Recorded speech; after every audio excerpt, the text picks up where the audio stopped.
ಹಾಗಾದರೆ ರೈತರ ಸಾಲ ಮನ್ನಾ ಮಾಡಿದ್ರೆ ದೇಶ ದಿವಾಳಿ ಆಗುತ್ತೆ. ಉದ್ಯಮಿಗಳ ಸಾಲ ಮನ್ನಾ ಮಾಡ್ತೀರಿ. ಎಷ್ಟು ಸಾಲ ಮನ್ನಾ ಮಾಡ್ತೀರಿ? 16 ಲಕ್ಷ ಕೋಟಿ ಸಾಲ ಮನ್ನಾ ಮಾಡ್ತೀವಿ. ಕಷ್ಟದಲ್ಲಿರುವಂಥ ಜನರಿಗೆ ಹಣ ಕೊಟ್ಟಂಥ ದೇಶದ ಮೊದಲ ಸರ್ಕಾರ ಸನ್ಮಾನ್ಯ ಶ್ರೀಮಾನ್ ಸಿದ್ದರಾಮಯ್ಯನವರು ಮತ್ತು ಮಾನ್ಯ ಶ್ರೀಮಾನ್ ಡಿ ಕೆ ಶಿವಕುಮಾರ್ ಅವರು ನಡೆಸ್ತಾ ಇರುವಂಥ ಕರ್ನಾಟಕದ ಕಾಂಗ್ರೆಸ್ಸಿನ ಸರ್ಕಾರ. ಈ ಟ್ಯಾಕ್ಸಿನ ಹಣದ ಹಕ್ಕುದಾರ ಯಾರೋ ರಾಜಕಾರಣಿ ಅಲ್ಲ, ಬಿಸ್ನೆಸ್ ಮೆನ್ ಅಲ್ಲ. ಈ ಟ್ಯಾಕ್ಸಿನ ಹಕ್ಕುದಾರ ಈ ದೇಶದ ಜನಸಾಮಾನ್ಯ. ಏನಪ್ಪ ಪೊಲೀಸ್ನವರು, ನಿಮಗೆಲ್ಲ ಸಂಬಳ ಬಂದಿದೆಯಾ ಕೇಳಿ ಅವರು. I tell you, I don't know Annamalai will become MP or not, but I am sure Senthil is going to become MP in Tamil Nadu.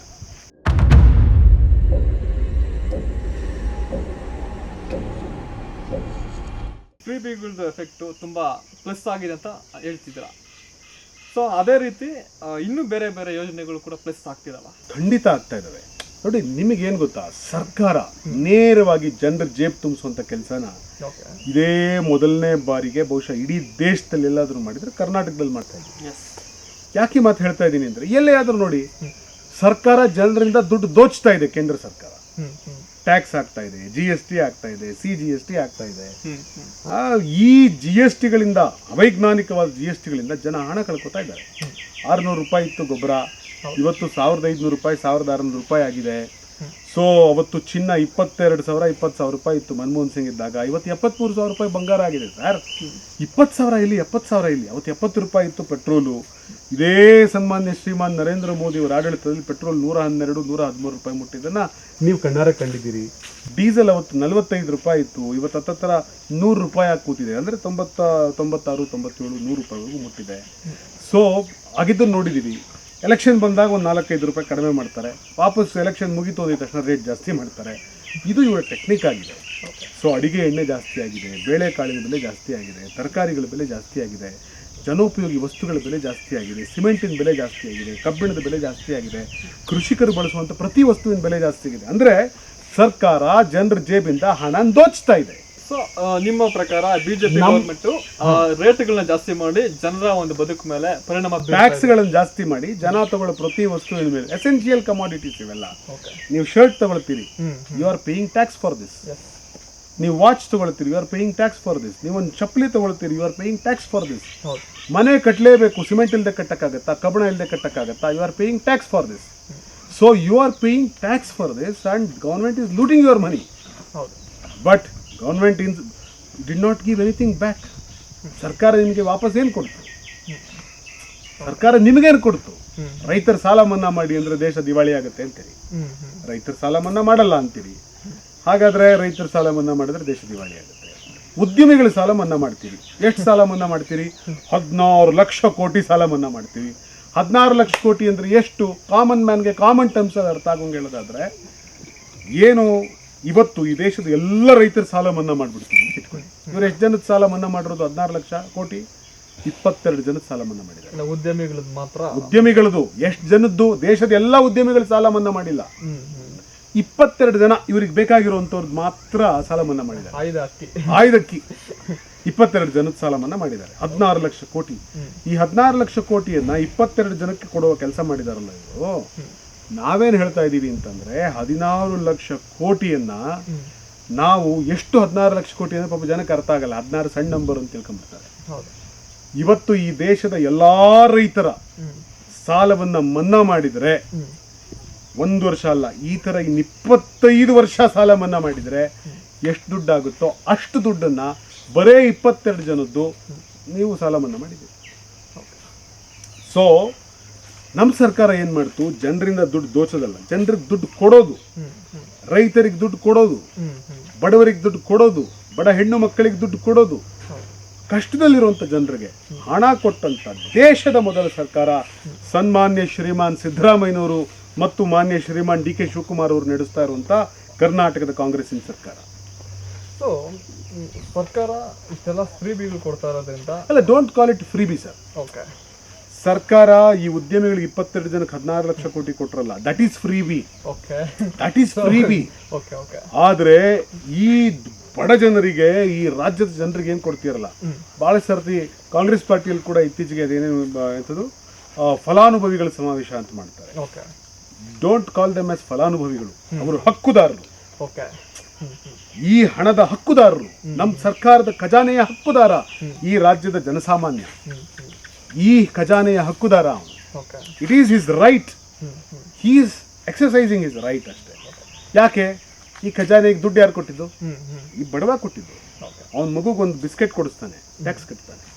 ಅವನೊಂದು ಬೀಡಿ ಸೇರ್ತಾನೆ, ಟ್ಯಾಕ್ಸ್ ಕಟ್ತಾನೆ.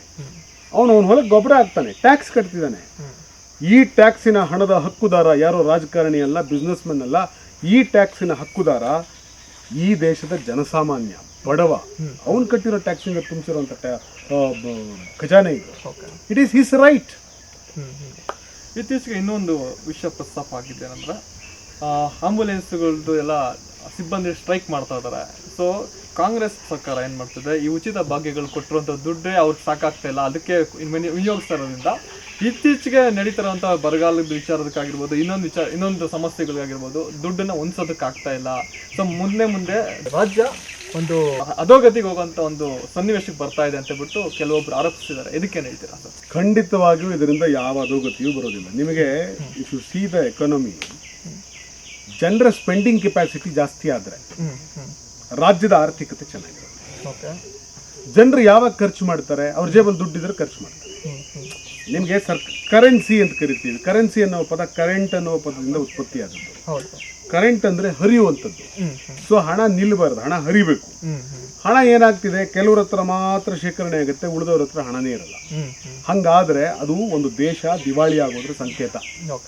ಸೊ ಒಂದು ದೇಶ ಅಥವಾ ಒಂದು ರಾಜ್ಯ ಸುಭಿಕ್ಷವಾಗಿರೋದ್ರ ಸಂಕೇತ ಏನು ಅಂದರೆ ಹಣ ಹರಿವಾಗಬೇಕು, ಜನ ಪರ್ಚೇಸ್ ಮಾಡಬೇಕು, ಜನ ಹೊಸ ಬಟ್ಟೆ ತಗೋಬೇಕು, ದನ ಕರುಗಳನ್ನು ಖರೀದಿ ಮಾಡಬೇಕು ರೈತರು, ರೈತ ಗೊಬ್ಬರ ಖರೀದಿ ಮಾಡಬೇಕು, ಬೀಜ ಖರೀದಿ ಮಾಡಬೇಕು.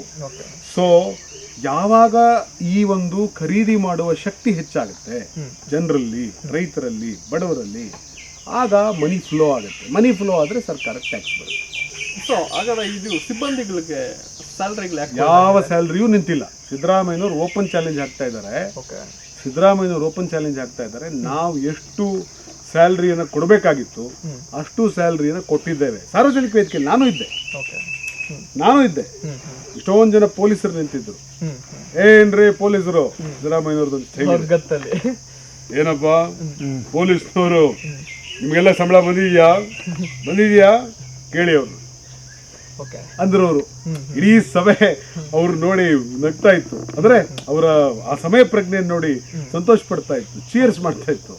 ಯಾಕೆ ಹೇಳ್ತಾ ಇದ್ದೀನಿ ಅಂತಂದ್ರೆ, ಸಂಬಳ ಹೋಗ್ತಾ ಇದೆ, ಪೆನ್ಷನ್ ಹೋಗ್ತಾ ಇದೆ, ಜನಸಾಮಾನ್ಯರಿಗೆ ಹಣ ತಲುಪ್ತಾ ಇದೆ, ಡೆವಲಪ್ಮೆಂಟಲ್ ಆಕ್ಟಿವಿಟೀಸ್ ನಡೀತಾ ಇದೆ, ರಸ್ತೆಗಳ ನಿರ್ಮಾಣ ಆಗ್ತಾ ಇದೆ. Government is running beautifully. ವಿರೋಧ ಪಕ್ಷದವರು ಆರೋಪ ಮಾಡ್ತಾರೆ. ಸರ್ ಆಮೇಲೆ ಬಿಜೆಪಿಯವರು ಒಂದಷ್ಟು ಸ್ಮಾರ್ಟ್ ಗೇಮ್ ಅಂತ ಹೇಳ್ಬೋದು. ಏನಂದ್ರೆ ಜನರ ದೃಷ್ಟಿಯಲ್ಲಿ ದೇವರಾಗಿದ್ದರು ಅಂತ. ಎಕ್ಸಾಂಪಲ್ ನಾವು ನೋಡೋದಾದ್ರೆ, ಇತ್ತೀಚೆಗೆ MP ಟಿಕೆಟ್ ವಿಚಾರದಲ್ಲಿ ಡಾಕ್ಟರ್ CN ಮಂಜುನಾಥ್ ಅವ್ರಿಗೆ ಟಿಕೆಟ್ ಕೊಟ್ಟಿದ್ದಾರೆ. ಆಮೇಲೆ ಅಣ್ಣಾಮಲೈ ಅವ್ರಿಗೆ ಒಂದು ತಮಿಳುನಾಡು ಅಧ್ಯಕ್ಷ ಮಾಡಿಬಿಟ್ಟು ಅಲ್ಲಿ ಒಂದು MP ಟಿಕೆಟ್ನ ಬಲಪಡಿಸ್ಕೊಂಡು ಅಲ್ಲೊಂದಷ್ಟು ರಾಜಕಾರಣದಲ್ಲಿ ಒಂದು ಮುನ್ನಡೀತಾ ಇದ್ದಾರೆ. ಸೊ ಇದೇ ರೀತಿ ಕಾಂಗ್ರೆಸ್ನವ್ರು ಯಾಕೆ ಈ ಥರ ಒಂದು ಯೋಜನೆಗಳು ಹಾಕೋತಿಲ್ಲ ಅಂತ ನನ್ನ ಕ್ವಶನ್. ಇಲ್ಲ ನೋಡಿ, ಕಾಂಗ್ರೆಸ್ನಲ್ಲಿ ಕೂಡ ಇಂಥದ್ದು ಅನೇಕ ಘಟನೆಗಳು ನಡೀತಾ ಇದ್ದಾವೆ. ಆದರೆ ಕಾಂಗ್ರೆಸ್ನವರು ಇದನ್ನ ಭಾರಿ ದೊಡ್ಡದಾಗಿ ಪ್ರಚಾರ ಮಾಡ್ಕೊಂಡು ಹೋಗ್ತಾ ಇಲ್ಲ. ಉದಾಹರಣೆಗೆ ನಾನು ನಿಮ್ಗೆ ಹೇಳ್ತೀನಿ, ಅಣ್ಣಾಮಲೈಗೆ ಟಿಕೆಟ್ ಕೊಟ್ಟಿದ್ದು ನ್ಯಾಷನಲ್ ನ್ಯೂಸ್ ಮಾಡ್ತೀವಿ. ಆದರೆ ಕರ್ನಾಟಕದ ಮಂಗಳೂರಿನಲ್ಲಿ DC ಆಗಿದ್ದಂಥ ಶಶಿಕಾಂತ್ ಸೆಂಥಿಲ್ ಈ ದೇಶದ ಸಂವಿಧಾನಕ್ಕೆ ಒಡ್ಡಿರುವಂಥ ಅಪಾಯ, ಈ ದೇಶದ ಏಕತೆಗೆ ಬಂದಿರುವಂಥ ಅಪಾಯವನ್ನು ಮನಗೊಂಡು ರಾಜನಂತೆ ಬದುಕಬಹುದಾಗಿದ್ದಂಥ ಸೆಂಥಿಲ್ IAS ಅಧಿಕಾರಿಯಾಗಿ ರೆಸೈನ್ ಮಾಡಿ ಬೀದಿಯಲ್ಲಿ ಚಳುವಳಿ ಮಾಡ್ತಾ ಹೊರಗಡೆ ಬಂದರು. ಜನಸಾಮಾನ್ಯರ ಬವಣೆಗಳ ಬಗ್ಗೆ ಮಾತನಾಡಿದ್ರು, ದುಃಖದ ಬಗ್ಗೆ ಮಾತನಾಡಿದ್ರು. ಇವತ್ತು ರಾಹುಲ್ ಗಾಂಧಿಯವರು ಇಡೀ ದೇಶದೊಳಗಡೆ ಒಂದೇ ಒಂದು ಟಿಕೆಟ್ ನನಗೆ ಬೇಕು, ನನ್ನ ಕಡೆಯವ್ರಿಗೆ ಬೇಕು ಅಂತ ಫೈಟ್ ಮಾಡಿದ್ರು. ಯಾರಿಗೆ ಅಂತಂದ್ರೆ ಸೆಂಥಿಲ್ ಅವ್ರಿಗೆ.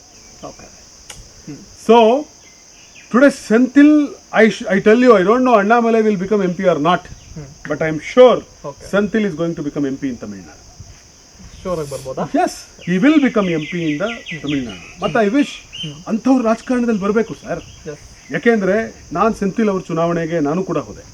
ಅಂದ್ರೆ ಅವ್ರು ನನ್ನ ಸ್ನೇಹಿತರಾದ್ರಿಂದ ಹೋದೆ. ನಾನು ನೋಡ್ತೀನಿ ಜನಸಾಮಾನ್ಯರು ಹಣ ಕೊಡ್ತಿರೋದು ಅವ್ರಿಗೆ. ಅಪ್ಪ ಹಣ ಇಲ್ಲ, ಸೊ ಅವರೇನೆ ಫಂಡ್ ಮಾಡ್ಕೊಂಡು ಜನಸಾಮಾನ್ಯರು ಮಾಸ್ ಫಂಡಿಂಗ್ ಇಂದ ಅವರು ಫೈಟ್ ಮಾಡ್ತಿದ್ದಾರೆ ಎಲೆಕ್ಷನ್ ಅನ್ನ. ಓಕೆ ಓಕೆ ಮತ್ತು ಸೆಂಥಿಲ್ ಅವರು ಅಂಥದ್ದೊಂದು ಹೋರಾಟದಿಂದ ಬಂದ ನಾಯಕ ಅಂಥವ್ರೊಬ್ಬ ಬೆಳೆದ್ರೆ ನನಗನ್ಸುತ್ತೆ, ನಾನು ಆಗ್ಲೇ ಹೇಳ್ತಾ ಇದ್ನಲ್ಲ, ಜನಸಾಮಾನ್ಯರಿಂದ ನಾಯಕರು ಬರಬೇಕು.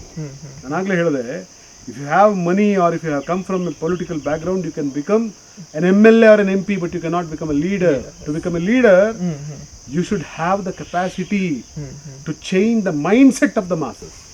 I feel Senthil is such a man. So ಇವಾಗಿನ ಜನ್ರೇಷನಲ್ಲಿ ಹಳ್ಳಿಗೂ ಮೋದಿ ಮೋದಿ ಅನ್ನೋ ಒಂದು ಟ್ರೆಂಡ್ ಸೆಟ್ಟಿಂಗ್ ಮಾಡ್ಕೊಂಡ್ಬಿಟ್ಟಿದ್ದಾರೆ.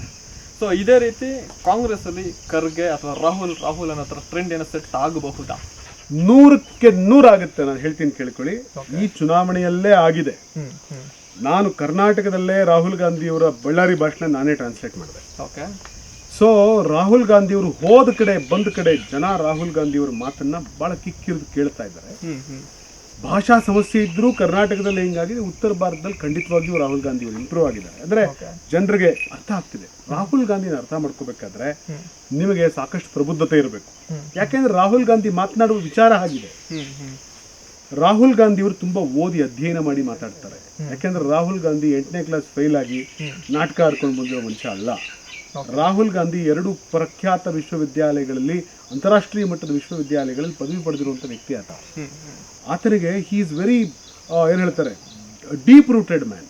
ಯಾವುದೇ ಒಂದು ಪುಸ್ತಕ ತಗೊಂಡ್ರೆ ಆ ಪುಸ್ತಕದಲ್ಲಿ ಮುಳುಗುವ ಸಾಮರ್ಥ್ಯ ರಾಹುಲ್ ಗಾಂಧಿ ಇದೆ. ರಾಹುಲ್ ಗಾಂಧಿ ಅವರಿಗೆ ಪುಸ್ತಕದಲ್ಲಿಯೇ ಮುಳುಗುವ ಸಾಮರ್ಥ್ಯ ಇದೆ.